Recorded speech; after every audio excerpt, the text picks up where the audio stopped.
Trying to be funny is no laughing matter.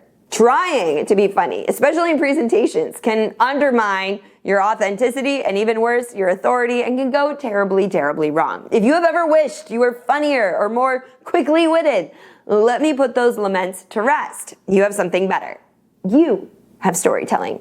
Here are 2 tips to letting your stories do the heavy lifting when it comes to laughter. First, stories are easier than jokes. Good jokes are hard and bad jokes are dangerous. Stories are easier because the goal isn't to be funny.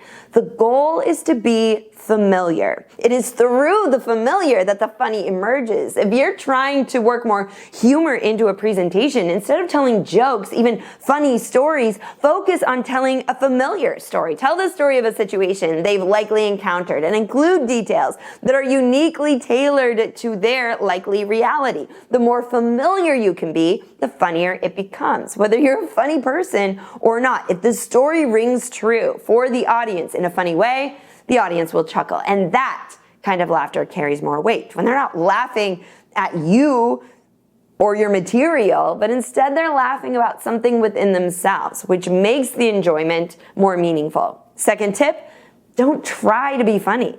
Learn to be funny.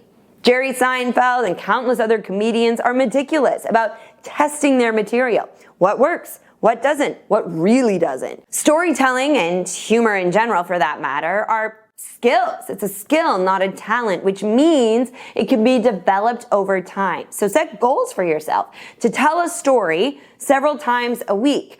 Tell it at a meeting. Use it while you're networking. Each time you tell the story, you'll gain additional insight on how well it connects with your listener, which parts to keep and which parts to let go. The more you tell and test your stories, the funnier you'll become. Use your stories and never worry about a punchline again.